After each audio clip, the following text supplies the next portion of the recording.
Hi, it's me, Joyce, and I'm going to be giving, I'm right here, I'm going to be giving you your group critique today, and I'm going to record it so you all can see demonstrations on each other's paintings.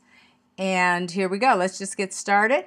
I'm going to start with Phyllis's, and what I do with your images, I print them out right here, and I take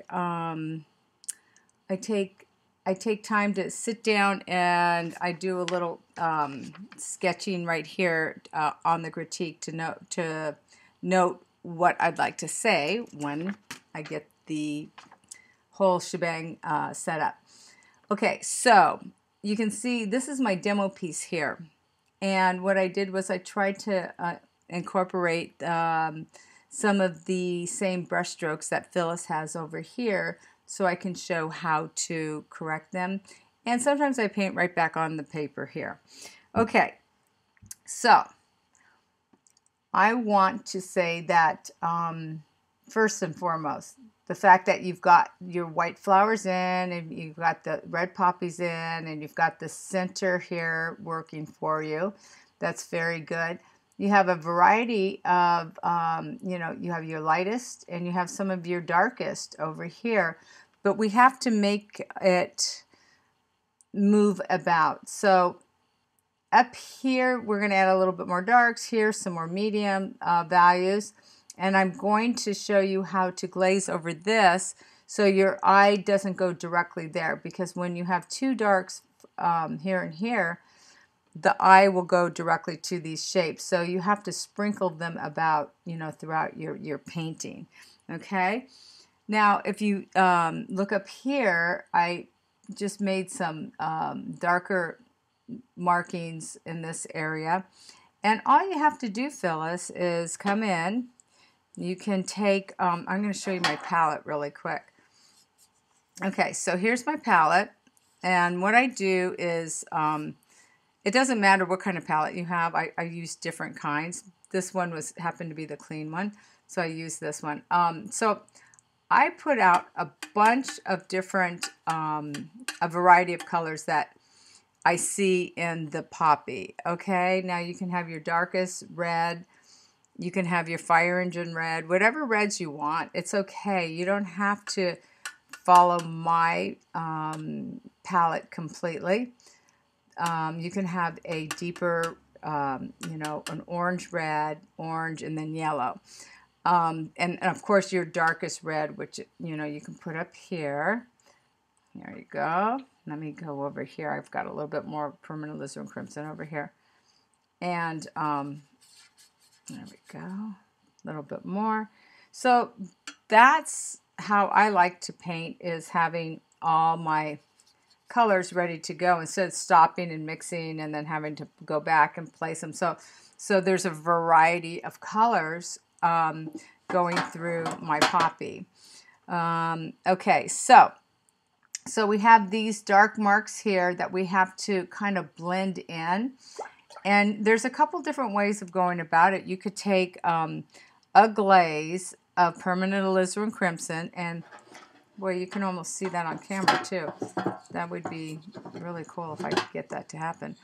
Right here. So look, I'm just going to take a little bit of a glaze, and let's just glaze over this, okay?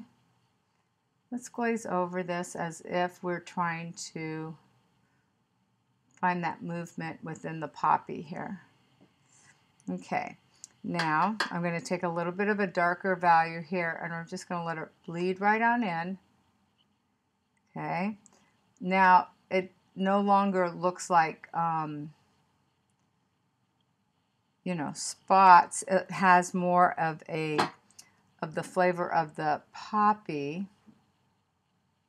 that is actually making the crinkles of these petals. Okay. Okay. Now, with that being said, I would more than likely continue on moving along, and you can go from your your warm red, or I'm sorry, your orange red.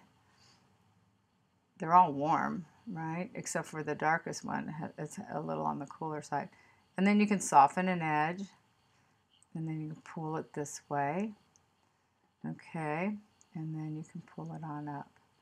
Now, that looks like that's going to be the darkest of all the petals, but you can still keep moving around. And I'm going to drop a little bit more darks in there and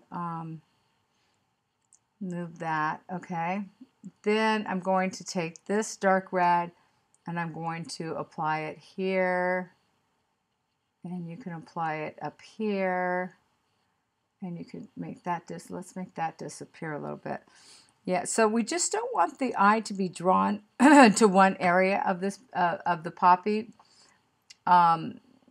We want it to be, you know, an even distribution, and of course where the light source is versus where the shadows hit. And you have to pay attention to that too. And you'll see it in your photo reference. But when you have something as dark as that area here, just apply it, you know, kind of like you could just apply it here and here, and then let it you know, go lighter as it goes towards the light source. Okay. And here we go. I'm going to add a little bit of, you know, darks right here, right here. They don't have to be as dark, but I'm going to actually move it, and then you can move some more here and here. Okay. Okay, so and that's just, you know, that's just one of those tricks of you want to trick the eye to keep looking all the way around. Okay, so you want it to travel. Okay, so another suggestion I have for Phyllis is the thistles. And the thistles seem like they're never done, basically. I'm going to put that way over there, and we're going to talk about this, because your yellow is beautiful right here. Now, what you could do, if you're comfortable with a flat or if you're comfortable with round, it doesn't matter which brush you use, and you can actually, I'm going to clean this brush up. Boy, got a lot of red on that. Okay, so let's talk about splitting up this area right in here, okay? And you can bring some of these reds down into the thistles, okay, and separate. You don't have to separate them all, but you can give that more depth in that area. You can start off with a yellow if you like, and you can go back in and take a little bit of a darker yellow and hit it next to some of the thistles or stamens. I'm not sure which way it went. It was so long ago when we talked about that. There you go. And then you can have some of the brighter yellows here. And then also you can pull some of your reds, you know, down right here, as if it's peeking through some of the yellows, okay? There you go. Okay, and just break it up. And don't feel like you have to do it all in one shot, because they do take a while to do. Because what you're going to end up doing is, if you try and do it all in one like sit down, you know, you sit down to work on this, just do a little bit, let it rest, and then stand back and see if you know how you like it, and then go back and do a few more. This will slow down the process a little bit. You don't want to go too fast, because you know, it depends on your personality and it depends on your brush strokes. But I know for me, when I get in there and I think, oh, I'm going to just finish these up, then they all start looking a little too dark, and I miss I miss the whole reason why I'm, you know, going in there and rediscovering those shapes. Okay. And you know, as far as I know, Phyllis, maybe that's what you're waiting for, and you have, you know, with all that yellow there. Okay, so that is a nice suggestion on your thistles. Okay, Another thing is I can see you have the beginnings of the center here. Let's see, I'm gonna make up a little bit of green. Okay, so you have green in this area, right? Okay. Now, what you can do and what you should do is like that green's, that green's good, but I want you to take some blue and red, or yeah, let's put some blue and red. This is a deep eggplant color. Here it is.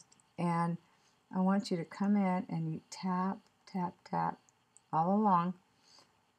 Okay, and just bring some of those dark, oh, I don't know, what are they, like seeds or something that are just right here. And go ahead and play with that. That gives it that round feeling and complete. It anchors this. It gives the feeling of depth now, and it gives the round feeling. So on yours, Phyllis, right here, I'm going to have you, if you could, just do a little bit of that right in that area. Okay, and then you're going to stand back and you're going to go, oh, I think maybe if I darken this right here, maybe that might help. That might help the depth. We're just kind of giving people an idea of what, how deep down it goes. Okay. So if you could do that here and up here, that would be great. Don't worry about the white flowers just yet. We'll talk about those later because your white flowers are looking good. Because I'm going to critique the white flowers on, I think Alyssa and or Elaine. I'll show you how to finish those off on the next critique with, when I switch over to, I think I'm going to do Alyssa's next, okay? Alrighty. So, very good, Phyllis. I really enjoy this orange and the pinks and the deep reds. So, just play with them and incorporate them a little bit more, and you'll be really happy with that. Okay, for Alyssa, here we go, right here. Alyssa, your piece is it's coming along beautifully. This looks really nice, and I like the blue, the shadow colors that you have going on inside there. Now, again, we're going to talk about you're almost there. You have a lot of these movements going in this way. They're chunks, but you want to put a unifying glaze over those so it has more of a feeling that it's one whole petal instead of slivers, okay? So here we go. Now you can take any color you like. If you want to go with the pinks or if you want to go with the more of the, the orange, it's up to you. And you can take a glaze. And I want you to take a glaze and just kind of glaze over it. Okay, and we're going to unify this one petal right here. So you're going to glaze over. Now my glaze is really a little bit too dark, but I have to do that so you guys can see. I want it to pop forward on the camera. So you don't have to glaze the whole thing. You can have your highlights there. And then you can just go ahead and paint that in. Okay, and then glaze over it in the direction of the petal, that it's moving. And then let it dry. And you have some beautiful highlights. You might not want to paint over that.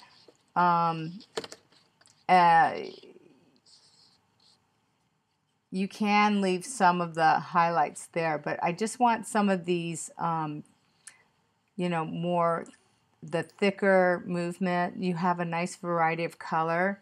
So just unify it all, and then you take a little bit of pink, permanent rose, or something really very, very light. and just glaze, glaze. See that? You can just glaze over the whole thing. Okay, this is hard because I've got my painting directly up, you know, standing straight up and down. Okay, so that's something, you know, we all can think about and look at and double check and glaze at the very end. Okay, and while that glaze is wet, if you choose to enhance a little bit more around the thistles, this is another technique that I would suggest. This could be for Phyllis as well and Elaine. So this for all of us. So while it's wet, you can drop some more color in right next to that thistle, and that kind of enhances it. And it's not just a line; it's you know, it's a little bit more incorporated from the petal. And also, when you put your glaze down, you can go back in with a few lines while it's still wet and just play those up. Okay.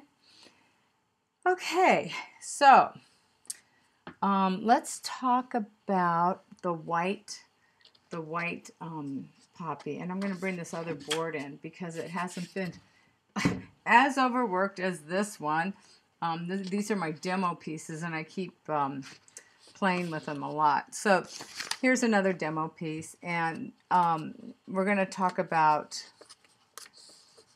the white flower. Now, I don't know, it looks like everyone's at the same stage with these white flowers. They just have, you have a little bit of gray in there. Now I want you to play with your color that you can put on a white poppy, and it can be picking up some of the reds, and you can actually put some blues in there, you know, the portion that's in the shadow right there. Okay. And then I'm going to come over here and add, you know, that was a little bit of pink, and you could go back in with a little bit of blue if you want, and just let it play out. There you go.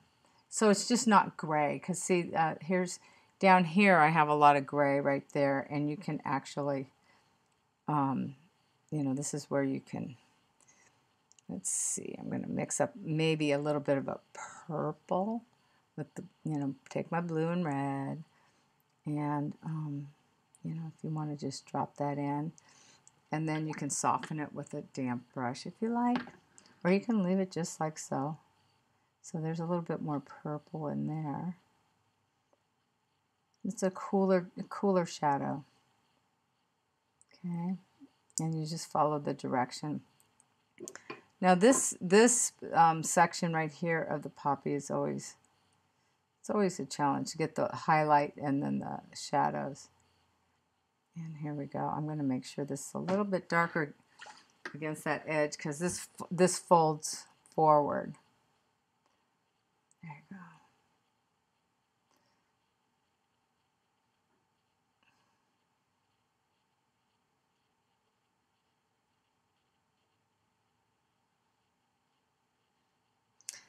Okay, and just keep playing with it and let it dry, and then step back and take a look, and you'll see. Don't try and do too much with the white flower all at once. It's just a matter of laying some glazes down, letting it dry, and then go back in.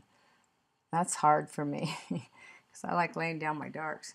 Okay, then we'll let it dry, and then we'll come back to this throughout the week, or when your next critique happens. Okay. So, Alyssa, so we know to, you know, if you have too many shapes, to glaze over them. You know, I'm going to put a little bit of orange right there. Oops. See, I can just glaze and glaze and glaze. Do you see that? And the more values you have within your petals, the better off you are. If you only have one or two or three values, it just, the contrast of those of the dark to light just won't read right. So you need gosh, at least 5, 6, 7 within the petals. Okay. And also, Alyssa, I like the way you changed, you know, I noticed you changed your reds from a, you know, a pinker red to a really dark eggplant red. So that's nice. You know, that's really good. And so you're way ahead of the game there. And, you know, all you have to do is glaze, glaze, glaze. And you don't even have to glaze the whole petal at once, but you can go ahead and drop this in over, over, over, like so. And again, while it's wet, you can go in and drop some reds in and just let it just play along. And that gives you more values and more, yeah. Okay. Now, last but not least, we've got Elaine's. Let's see. So Elaine's is even further along. So it's good for you all to see, you know, each step of, you know, where everyone's at. And here we go. So Elaine, this is looking awesome. Very good. What I would do is, if you want to play with the white flower later, you can. I would actually start on the stems because this is all in place. Your shadows are awesome. And the values are, you know, you have this nice range of values. So what I would do is actually just start with the stems and start playing with these guys. And they're really quite fun to do. And I'm going to take yours away so I can show you how to. Okay. So I'm going to tip, let's see, how can I show you this? Oh, I know. Let me lift it up a little bit. Okay. Okay, so there we go. Can you see that? Let's see. Yeah. So we have this area right here I'm going to talk about.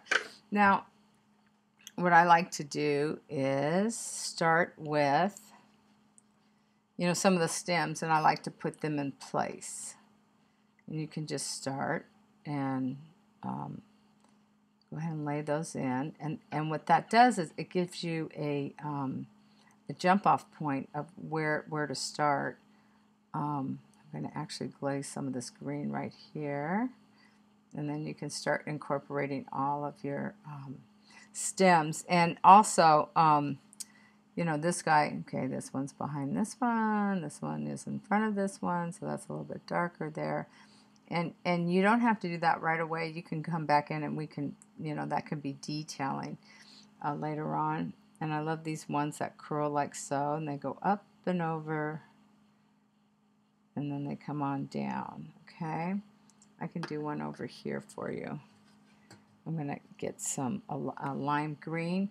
So we've got it twist down with your flat brush, and then you can take it and just let it drop behind, okay? Then if you want, on this side, this is where you can put your darkest dark right along here, okay? And then you get this wonderful feeling that it's twisting, okay? Right here and then right here, okay? Right there. There you go. See? And you know, you can make up these stems too. You don't have to follow. It's hard to follow the background because there's so much back there. But once you get your stems into place, and then, and I think you guys already saw this on the video, you can wet this. And you can start with adding a little bit of blue, and then you can go back in and add, of course, it would be neater if I had it flat, directly flat. And you can drop in some yellows. Let's get some dark, dark, dark.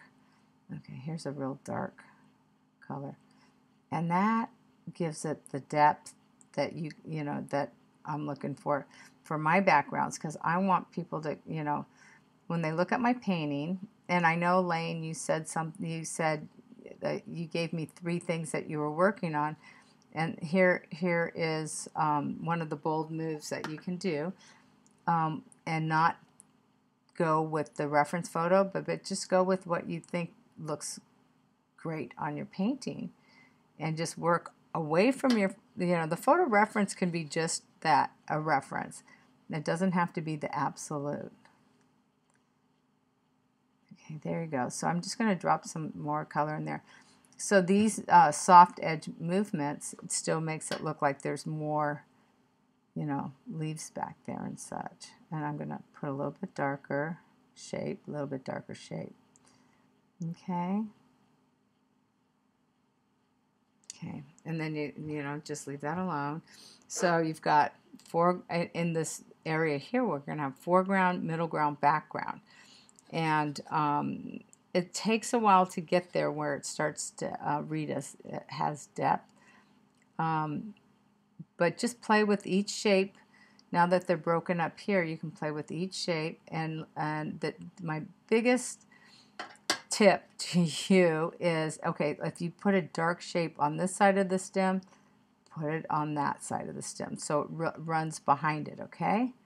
That's huge. You have to do that, or else I think your eye gets drawn to it naturally. And I know for me, there's a lot of times I'll be judging a show and I'll see that and it makes me crazy. So anyway, yeah, so you know that movement needs to continue on all the way back. Okay, so for Elaine, Phyllis, and Alyssa, if you can get to this portion where the lower half is put in, the upper half isn't as detailed, and you know, you can actually just put in a few big shapes, and then it really does fuzz off back here. Okay, and then we can talk about putting in this background and dropping in some color, and you know, really making some more poppies way back in the distance if you like. Okay, okay, so that, oh look at me, I'm just gonna throw that in there, aren't I?